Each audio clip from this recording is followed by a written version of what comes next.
This bill has been introduced in this House in pursuance of the recommendations of the Press Commission. Honorable members might remember that the Commission has devoted some part of its observations to this question of having a schedule which will regulate the price of newspapers according to the pages that they contain.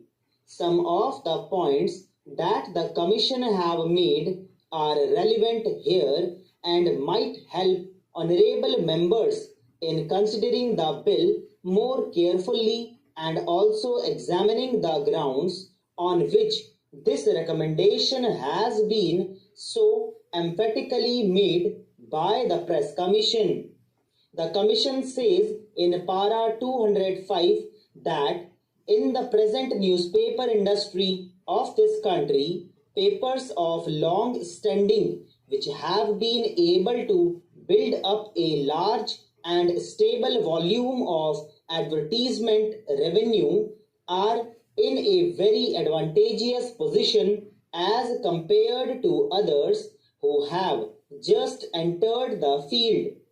It is true that such economic advantages and handicaps exist in a number of industries, but their presence in the newspaper is not, in our opinion, conducive to the even and healthy development of the press. Newspapers serve as media for the free exchange of information and of ideas. The proper functioning of democracy requires that every individual should have equal opportunity in so far as this can be achieved to put forward his opinion. I have just given a few extracts from the Commission's report in order to explain the underlying idea of the Commission. The main aim of the Commission's recommendation is to see that a fair price is guaranteed to independent small papers and thus enable them to resist competition from bigger and richer papers. It is also to protect such papers against unfair price competition such as exists in other industrial commodities like concerning price cutting, etc.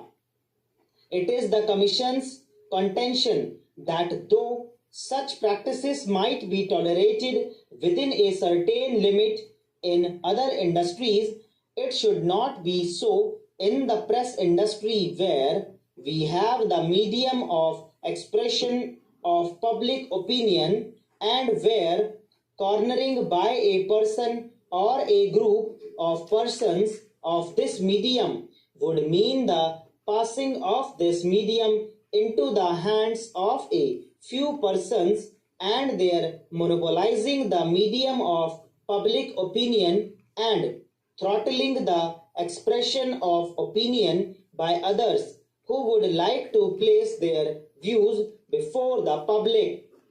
This, in their opinion, would be practically amounting to a denial of the freedom of expression, and it is in that light that they have made this recommendation. The Commission have said that they have examined many schemes as to how it would be possible to ensure the largest amount of freedom of expression, and they felt that this was probably one of the most effective ways by which we can ensure freedom of expression. I would like here to mention that when the Commission's report came out, the government had discussions regarding those recommendations, and the recommendation regarding price page schedules was also one of those important recommendations which were discussed with a number of organizations which were concerned with the newspaper industry. The All India Newspaper Editors Conference, the Indian Federation of Working Journalists, the Indian Eastern Newspapers Society, the Indian Language Newspapers Association, and also a large number of individual newspaper editors and proprietors were consulted. This discussion took place many times, and the pros and cons of this question were thoroughly discussed. We found that the majority of the members were very much in favor of some such legislation and restriction.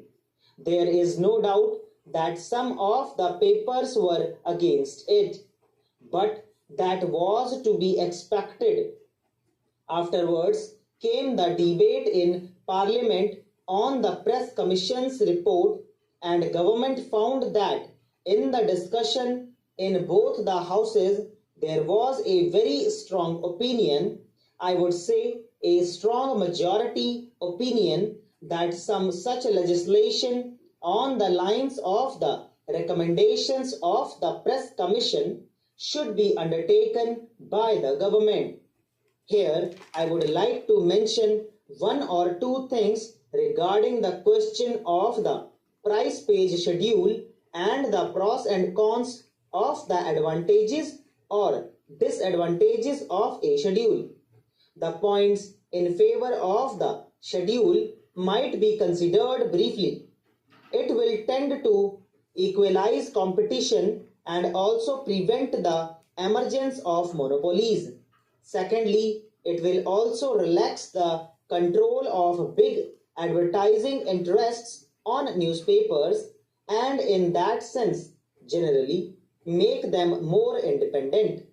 Thirdly, the creation of monopolies and the cornering of large numbers of page papers by one or two or three groups impinges on the fundamental right of freedom of expression, and by trying to restrict such practices, we will in reality be giving greater scope for freedom of expression that we can now. These were the main things which we had in view in the discussions with the newspaper interests. However, in discussing the details of the price page schedule, a number of points cropped up, and we had also before us all the arguments that could be put forward against the schedule. We certainly carefully considered all of them. One of the points which was brought forward was that this was something quite new and was therefore likely to create a very unfavorable press and unfavorable reactions regarding our country in the international world. It might be even spread abroad that India is restricting the freedom of the press. Now, regarding this point, I do not think it will be correct to say that no such restriction exists. Even today, and formerly on a greater scale in Great Britain, the price page schedule existed and exists. No doubt, the object of it might be quite different. The object is to give a more equitable distribution of newsprint, but the control by a statutory cooperation of the distribution of newsprint only to papers if they follow certain price page regulations is there and has been functioning for the last 15 years or more. In this country, during the war and immediately after, we had the schedule for a number of years.